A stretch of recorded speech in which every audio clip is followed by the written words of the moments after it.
Saturday afternoon. I am in the process of making some yogurt. I bought some really good organic milk that's supposedly pasture raised cattle. Boy, I mean, it tasted really good out of the jug. So I just heated it up. Now I'm cooling it down. Gonna add my starter, and I'm gonna add a little kefir to it too. That has 12 strains of bacteria versus 5 from my yogurt. So we'll see what happens. Kefir's a lot runnier. Maybe it's just because it's not cultured, or it doesn't sit for as long. I don't know, but we'll see if I end up with runny yogurt. Let's see. I also listened to a podcast on impact theory with a doctor talking about lectins in plants, part of their self-defense mechanism, and it wreaks havoc on the gut biome,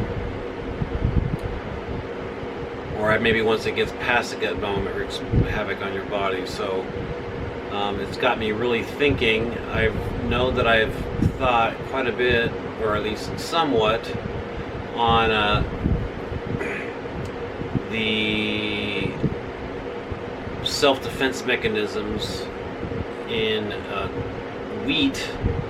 So how to kind of reduce those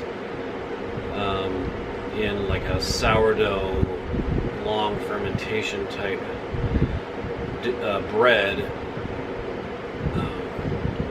And I think now it makes sense that that kind of applies to any vegetable. Every vegetable has a self-defense mechanism because it can't run away. So they have things that make animals and bugs and whatnot not want to eat them. And so if it scares away the bugs, it's scaring away the bugs in my stomach too. So I think I'm going to do a lot more fermentation, a lot more cooked vegetables, probably eat less raw vegetables, I think.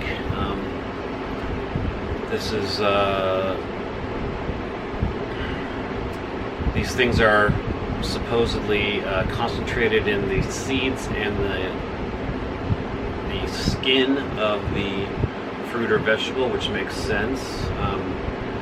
The seeds need to survive for the next growing season, and for even the seeds to mature, the plant or the fruit needs to mature, and so it can't be eaten prematurely. And I'm eating them all prematurely. So that has me thinking for a better diet. I will probably have more on that in future videos. Let's see. On Tuesday, I think I'm going to go to a farm in Omaha that's growing some wheat that they're potentially going to, or they will have for sale, and maybe we will try making some bread with some locally grown wheat. So that would be neat for the bakery, I think. We want people to support local, and we should reciprocate and support local too. So it'll be, so for our consumer, it'll be a local squared product. So at least partially, I would think.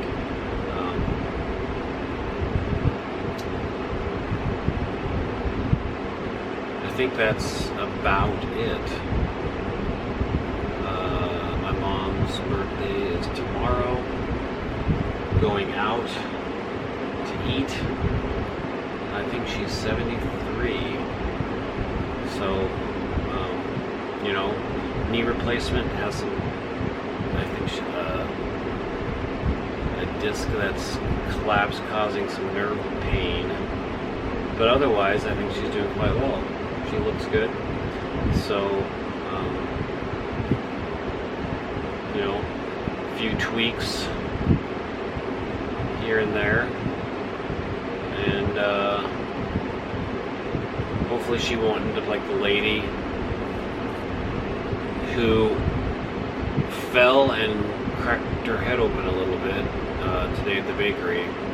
We're trying to get to the bakery. She missed a step on a curb and tripped and fell and cut her forehead a little bit. So that is also a reminder to myself. So to keep exercising, stay mobile, strong, healthy as possible.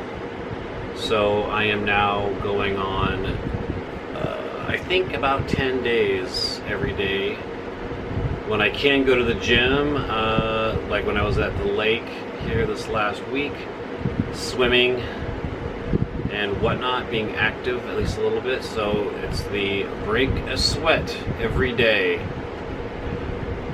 mantra is what I'm going for. So it just happens that the gym is close, and if I break a sweat, that's where I can take a shower. So it's convenient for me, and it's only 3 blocks from the bakery. So I've been really good packing up my gym bag the night before, and then it's ready to go, and I can either go, I've been trying to go before work, it hasn't happened yet, so I've been going after work, which is just fine. So it's actually better, except that I'm working out covered with flour and I smell like a yeast factory. So I feel somewhat self-conscious, and I try to stay away from people, so I'm kind of doing solitary things, mostly shooting basketballs, so I can by myself in a big space and I can stink all I want. But I would like to do a little bit more weightlifting, but stretching every day. So I've been getting my stretches in because my mobility is terrible. Get back to yoga. It's been 4 weeks now since I've done yoga. Monday night we'll be back in the swing of things. And that's a wrap, I think. I'm just going to end it there. A little addendum. Been working outside. It is not that hot, but boy, is it humid. And look at that. Little, some sweat. It was good though. Will not shy from a little sweat. So one, mom is 71, not 73. And second, I wanted to mention this dream I had last week. Yeah, and it was, I found it very interesting the more I think about it. It was this dream, I don't remember, there was just this one moment that stands out, it's very memorable. And I was kind of complaining to people, I don't know who, or maybe just one person, but I was like, oh man, my life has all these problems in it, it's harder than I would like it to be, and they said to me, it's like, oh, that's not that bad. And when they said that, because it must have been somebody that I respected, I was just like, oh, you're attacking my identity. And I'm like, you know, or I was just like, the core of me was being attacked. Like, how, you know, I want you to recognize all the stress in my life and the difficulties and that sort of stuff. And I was like, then when I've been thinking about it, I'm like, man, is that really how I identify myself? As this victim? And my victimhood was being questioned? And there probably is an aspect of that that is very true. And I think it really hit me. Like, I gotta change that. Like, my life was pretty darn good. It's not that difficult. And the thing is that difficult things is when, if you don't have any difficult things in your life, then your life is truly really unsatisfying. And you can't, conquering difficult challenges is what makes you feel good about yourself. Not having it easy. So I really just gotta, it's like, embrace those difficult things. Use them to make you a better person and to grow. And that's the real, that's a real way of, the obstacle is the way, Reddit. And I guess I didn't, maybe it's taken me this long to really internalize that concept. So I'm going to be going forward, trying to really make sure I'm framing the difficult parts of my life in a different way. Like, good things happen, that's good. Difficult things happen, that's good. So, like, everything can be good. And I cannot forget that. So I need to find my awesome jar, which I noticed the other day is either hidden or certainly hasn't been in use nearly as much as it should. And that's another thing, bringing that up. Listen to a lot of like health podcasts, and there's kind of by the same guy, and usually at the end he's like, what is the one thing that you would recommend for your clients? Usually it's people advising people how to be more healthy, and it happened like 3 people said the same thing. Like, they have all this like, oh, don't eat 3 hours before you go to bed, make sure you get enough sleep, avoid these kinds of foods, eat these kinds of foods, all that stuff. And but the thing that they said in the end was gratitude. And I think that's because they also had spoken about your body being in a parasympathetic state. That's when good things happen. You're not in a stressful state. And that's when your body heals itself. So the more you can be in a parasympathetic state, the better.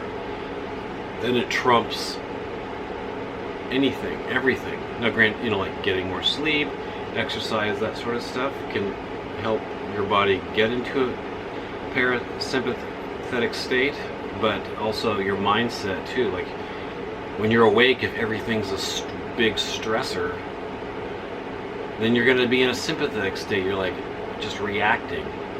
But when you realize that everything is if you put it in perspective, everything is happening for you instead of to you, then you're just going to be in a better mental state and a physical state.